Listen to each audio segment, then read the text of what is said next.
pagkakasalan ng kanyang non-showbiz girlfriend? Kung dati ay very private si Vong Navarro sa kanyang buhay pag-ibig, ngayon, diretsahang inaamin ni Vong ang tungkol sa kanyang non-showbiz girlfriend. At ang isang detalyeng pagpapatunaw raw na seryosohan na talaga ang relasyon nila na nagkaroon na ng chance na ma-meet ng kanyang girlfriend ang kanyang mga anak. Kamit na siya ng mga anak ko.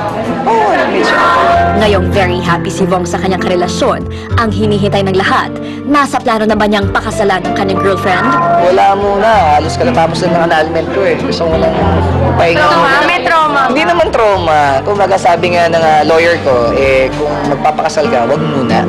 Kung mag-advise lang, kasi tagal lang inantay ko rin naman eh. Pero ang inamin ni Vong, ang Valentine's plans nila ng kanyang girlfriend. Aalis kami. Pupunta kaming Europe kasama yung kaibigan ko. So, kasama din siya. Kasama.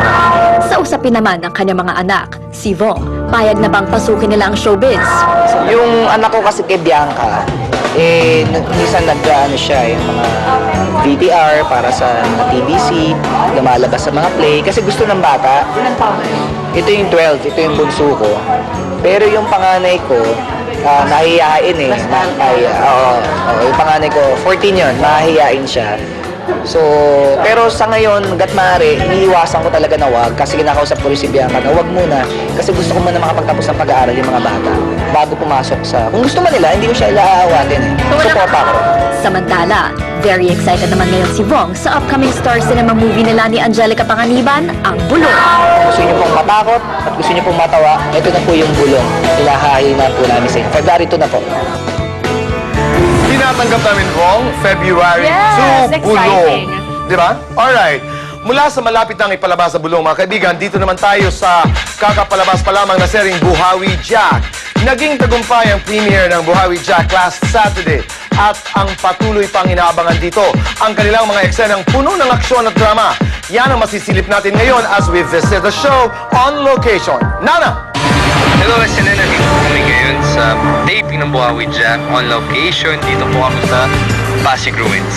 Tonight on SNN, On Location, we will take you to a different world sa ating pagbisita sa set ng action-packed series na Buhawi Jack, ang first ever project na pinagtatambalan ni Gerald Anderson at Jewel Mish. Ito yung unang eksena na mapapadpad kami sa panibagong lugar. So, exciting. At saka, hindi naman yung lugar ko masyadong effective para dun sa mga eksena. Aminado si Jewel na naiilang pa rin siya sa kanyang new on-screen partner.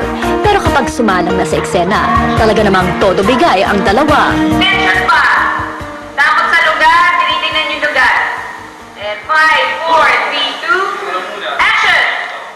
Wait! Kasama ako! Cut!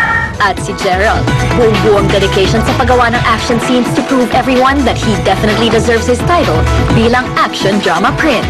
Hindi na ako nagpapatawag ng Doba dahil gusto ko ako talaga gagawa eh. Para mas mararamdaman ko at talagang mas totoo. Kasama rin ni Gerald at Jewel sa serye ang child wonder na si Bugoy Carino. Di ba magaling sa inyo, Martin and Gerald? Siyempre po siya. Nakasali ka rin sa mga fight scenes, mga ganyan action. Hindi po. Ako po yung umaano sa kanya. Ako po yung bumabantay sa kanya.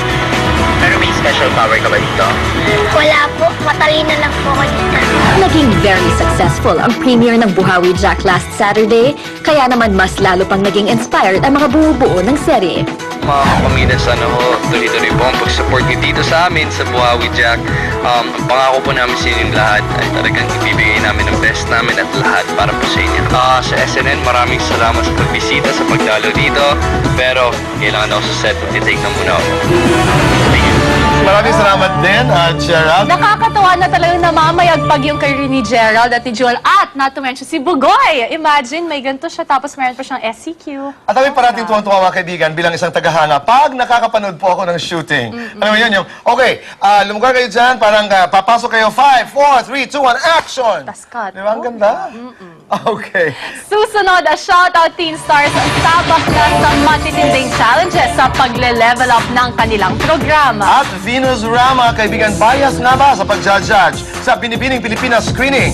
Ang may init na kwento sa likod ng mga balitang yan, abangan sa pagbabalik ng SNL.